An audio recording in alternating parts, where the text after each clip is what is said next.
اس کے بعد تیسری آیت ہے سورۃ قصص کی آیت نمبر 13، اعوذ باللہ من الشیطان الرجیم فرددناہ الی امہ کی تقر عینها ولا تحزن ولتعلم ان وعد اللہ حق ولکن اکثرهم لا یعلمون، پس ہم نے لوٹا دیا اس کو اس کی ماں کی طرف تاکہ اس کی آنکھ ٹھنڈی ہو اور غم نہ کھائے، اور تاکہ جان لے کہ بے شک اللہ تعالیٰ کا وعدہ سچا ہے اور لیکن اکثر ان کے نہیں جانتے۔ یہ آیت جو ہے سورۃ قصص کی ہے، یہ حضرت موسیٰ علیہ السلام کے حوالے سے ہے۔ آپ جہاں تک اس کے پس منظر کا تعلق ہے، آپ جانتے ہیں کہ فرعون نے بچوں کو قتل کرنے کی مہم چلا رکھی تھی۔ 1 سال وہ قتل کرتا تھا پیدا ہونے والے بچے، 1 سال چھوڑ دیتا تھا۔ جس سال قتل کرنے کا زمانہ تھا تو حضرت موسیٰ علیہ السلام پیدا ہوئے، اور جس سال چھوڑ دینے کا زمانہ تھا تو حضرت ہارون علیہ السلام پیدا ہوئے۔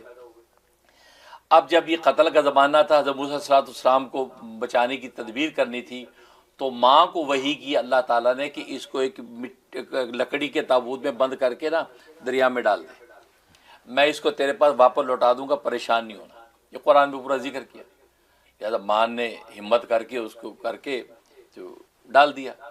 لیکن اپنی بیٹی سے کہا، جو حضرت موسیٰ کی بہن بڑی، انہوں نے کہا کہ ساتھ ساتھ چلتی رہے گی، جاتا کہاں ہے تابوت؟ اب وہ جو تابوت جو کہاں پہنچا؟ فرعون کے محل میں پہنچا، کیونکہ نہر اس کے محل میں سے گزرتی تھی خوبصورتی کا مناظر پیش کرنے کے لیے۔ تو وہاں فرعون اور آسیہ علیہ السلام بیٹھی تھی، انہوں نے اٹھا لیا، جیسے کھولا تو اسے خوبصورت اتنا پیارا بچہ، فرعون کی اولاد نہیں تھی۔ اب آخر میاں بیوی کی گفتگو کے بعد آخر اس بچے کو انہوں نے کیا اڈاپٹ کر لیا کہ ہم رکھیں گے۔ اب پتہ چلا کہ بچے کو دودھ پلانے کی ضرورت ہے، چھوٹا بچہ ہے، اب کسی ماں کو دودھ نہیں پیتا، کوئی بھی جو عورت رکھی جاتی ہے وہ اس کا دودھ نہیں پیتا۔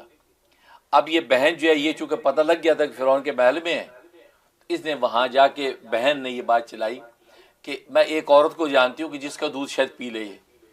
یار اس کی ماں تھی، کہتا کون ہے وہ؟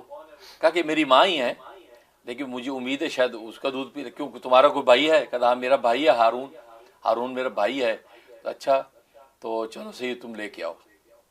تو یہ ان کو لے کے آ گئی ماں کو، اب دیا تو جیسے انہوں نے حضرت موسیٰ علیہ السلام اپنی ماں کی خوشبو سونگی، جھٹ سے پینا شروع کر دیا، اتنا دودھ پیا کہ جب کھوکھے کھل گئی، وہ حشاش بشاش ہو گئے۔ تو فرعون اور سب لوگ خوش ہو گئے کہ چلو بھی تم ہی رکھ لیتے ہیں کہ تم جو ہے نا اس کو جو ہے دودھ پلاؤ۔ تو دودھ پینے کی جو 2 سال تقریباً عمر ہوتی ہے، 2 سال تک انہی کے پاس رہا اور یہ ان کو دودھ پلاتی تھی۔ اس وعدے کو اللہ ذکر کر رہے ہیں کہ میں نے کہا تھا نا کہ میں تجھے واپس لوٹاؤں گا تیرا بچہ، وعدہ پورا کیا ہی نہیں، سبحان اللہ، پورا کیا ہی نہیں۔ کیونکہ ہوا یہ تھا کہ آخر وقت میں جب یہ بچہ ان کو ملنے لگا تھا تو حضرت جو موسیٰ کی والدہ ذرا زیادہ بے چین ہو گئی، اور یہ سوچتی کہ اللہ میاں وعدہ تو نے پورا کرنے کہا تھا کب ہوگا، جزا فضا ذرا کرنے لگی، بے چینی ظاہر کرنے لگی۔ تو اس کی تنبیہ کے لیے اللہ نے آخری آیت اس حوالے سے ذکر کی ہے، تو وہ اس پر یہ فرمایا فرددناہ الی امی، پس ہم نے لوٹا دیا اس کو اس کی ماں کی طرف جو وعدہ کیا تھا، تاکہ اس کی آنکھ ٹھنڈی ہو اور وہ غم نہ کھائے، اور تاکہ جان لے کہ بے شک اللہ کا وعدہ سچا ہے۔ اور آگے کا ولیکن اکثرهم لا یعلمون، اس میں تھوڑی سی تعریض کی ہے ان کی والدہ کو، تم خام کا بے چین ہو رہی تھی، اور اس لیے اکثر لوگ نہیں جانتے اس بات کو، تم نے بھی نہ جاننے والوں میں تھوڑا سا حصہ ڈالا کہ بے چین ہو کہ پتہ نہیں وعدہ پورا ہونا ہے کہ نہیں، جب کر لیا وعدہ میں نے تو پھر پورا سچا کر کے دکھاتا ہوں۔ اسے مفسر نے فرمایا تو تھوڑی سی تعریض کی ولیکن اکثرهم لا یعلمون، لیکن اکثر لوگ نہیں جانتے، جیسے تم نے بھی ذرا تھوڑا سا یہ نادانی کی۔ تو لیکن یہ آیت اس وقت یہ نازل ہوئی، اور جس میں حضرت موسیٰ علیہ السلام ماں کی طرف واپس لوٹے ہیں۔ پھر اس کے بعد باقی ساری پرورش آپ جانتے ہیں موسیٰ علیہ السلام کے محل کے اندر ہوئی۔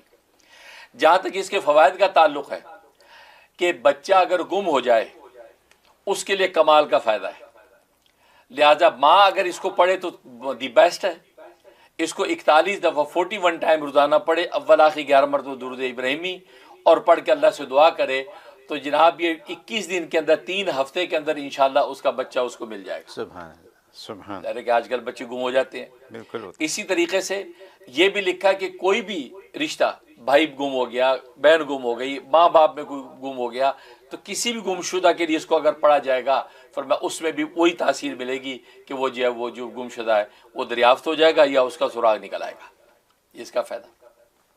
اور تیسرا فائدہ یہ کہ کوئی بچہ نافرمان ہے اور نافرمانی سے ماں باپ کو چھوڑ گیا ہے، اور آج کل یہ امریکہ یورپ کی دنیا میں خاص طور پہ ایسا ہوتا ہے کہ ماں باپ کو چھوڑ کے نکل جاتے ہیں، یا شادی کر دی، شادی ہوتی بہو اور بیٹا جناب گھر الگ لے لے، ماں باپ کو خبر نہیں لیتی۔